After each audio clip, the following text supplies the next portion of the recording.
ನಾವು ಒಯ್ತಾ ಇಲ್ಲಪ್ಪ, ಅದು ಹರಿತಾ ಇದೆ. ನೀವು ಒಳ್ಳೆ ಸಮಾಚಾರ ನೋಡಪ್ಪ, ಯಾವುದೇ ನದಿ ಎಲ್ಲ ಒಂದು ಕಡೆ ಹುಡ್ತದೆ, ಸಮುದ್ರಕ್ಕೆ ಸೇರಬೇಕು. ಈಗ ಉದಾಹರಣೆಗೆ ಕೃಷ್ಣ ಮಹಾರಾಷ್ಟ್ರದಲ್ಲಿ ಹುಡ್ತದೆ, ಕರ್ನಾಟಕದಲ್ಲಿ ಸುಮಾರು 2,000 ಕಿಲೋಮೀಟರ್ಗಿಂತ ಹೆಚ್ಚು ಹರಿತದೆ. ಸುಮಾರು ನನ್ನ ಪ್ರಕಾರ ಒಂದು 25 ಲಕ್ಷ ಹೆಕ್ಟೇರ್ ಪ್ರದೇಶಕ್ಕೆ ನೀರಾವರಿ ನೀರನ್ನು ಕೊಡ್ತದೆ. ಅದು ನಿಸರ್ಗ.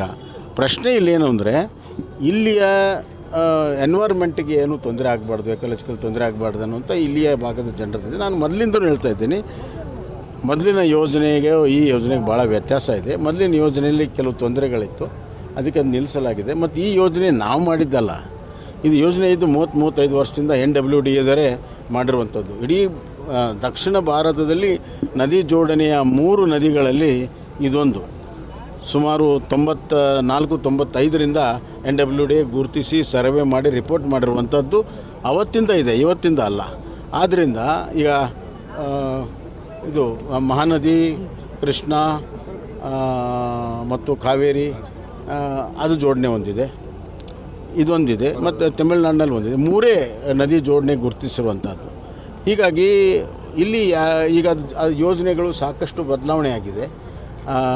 ಯಾವುದೇ ರೀತಿಯ ಮುಳುಗಡೆ ಆಗದಂತೆ ಅತ್ಯಂತ ಕಡಿಮೆ ಮುಳುಗಡೆ ಆಗುವಂಥ ಪರಿವರ್ತನೆ ಮಾಡಿ DPR ಮಾಡಿದ್ದಾರೆ. ಆದರೂ ಕೂಡ ಇಲ್ಲಿ ಕೆಲವು ಜನರಿಗೆ ಆತಂಕಗಳಿದೆ. ಅದನ್ನು ರಾಜ್ಯ ಸರ್ಕಾರ ಕೂತ್ಕೊಂಡು ಆ ಆತಂಕಗಳನ್ನು ದೂರ ಮಾಡಿ, ಆ ಭಾಗದಲ್ಲಿ ಏನು ನೀರಿನ ಕೊರತೆ ಇದೆ, ರೈತರಿಗೆ ಸಮಸ್ಯೆ ಇದೆ, ಅಲ್ಲಿ ಭಾಳಷ್ಟು ಭೂಮಿಗೆ ನೀರಿಲ್ಲದಿರುವಂಥ ಪರಿಸ್ಥಿತಿ ಇದೆ, ಮತ್ತು ತುಂಗಭದ್ರನೇ ಒಣಗೋಗುವಂಥ ಪರಿಸ್ಥಿತಿ ಇರೋದರಿಂದ ಇವತ್ತು ಯಾರಿಗೂ ಕೂಡ ತೊಂದರೆ ಆಗೋದಂತೆ ನಮಗೆ, ನಮ್ಮ ರೈತರಿಗೆ ಮತ್ತು ನಮ್ಮ ಕುಡಿಯೋದಕ್ಕೆ ನೀರು ಕೊಡಿ ಅಂತ ನಾವು ಕೇಳ್ತಾ ಇದ್ದೇವೆ. ಸರ್, ಇಲ್ಲಿ MP ಅವರು ಮತ್ತು ಸ್ವಾಮೀಜಿಗಳ ಅವರು ವಿರೋಧ ಮಾಡಲಿ, ಅದಕ್ಕೇನು ನಮ್ಮ ಸಂಬಂಧ ಇಲ್ಲ. ನಾವು ಅದನ್ನು ಹೋರಾಟವನ್ನು ಮಾಡ್ತಾ ಇದ್ದೇವೆ. ನೋಡೋಣ, ನೀರಿನ ಕೊರತೆ ಇದೆ ಸರ್. ಅವರು ವಿರೋಧ ಮಾಡಲಿ, ಅದಕ್ಕೇನು ನಮ್ಮ ಸಂಬಂಧ ಇಲ್ಲ. ನಾವು ಅದನ್ನು ಹೋರಾಟವನ್ನು ಮಾಡ್ತಾ ಇದ್ದೇವೆ. ನೋಡೋಣ, ನೀರಿನ ಕೊರತೆ ಇದೆ ಸರ್.